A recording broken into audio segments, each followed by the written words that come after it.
The sky over Gaza lit up again tonight as word spread that after 4 days of heavy bombing, some kind of Israeli ground operation may be starting.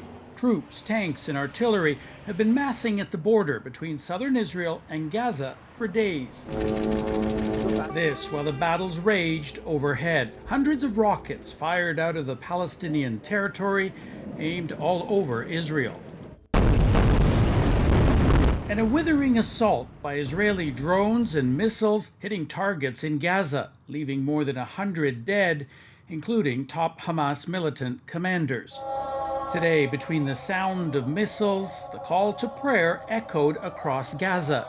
The Eid holiday, one of the most joyous on the Muslim calendar, eclipsed by war.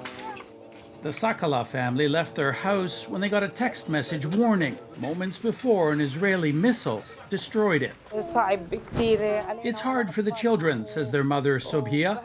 They have become homeless. As the death toll mounts on the other side of the border as well, with at least 7 Israelis killed, the anger and political pressure is also rising. Eli Butera's family narrowly escaped. And the government should wipe out Gaza. Once and for all. There is also pressure on the streets of Israeli towns, where for the second day, police and community leaders have struggled to contain the violence. In this case, a shootout between Jewish and Arab crowds.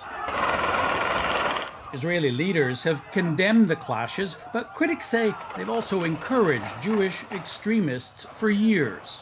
That is the kind of thing that empowers and maybe even, incites people who in the Jewish community are extreme right-wing and think that violence and vigilante violence is a legitimate thing to do.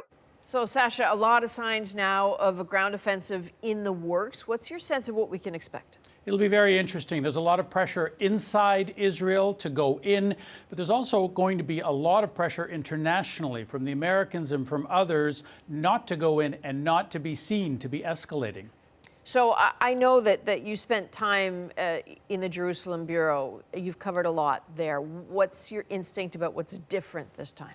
Well, in previous times, whenever there's been a war between Israel and Gaza, it's usually escalated and friction's been between these two groups, the militants in Gaza and the government of Israel, the army.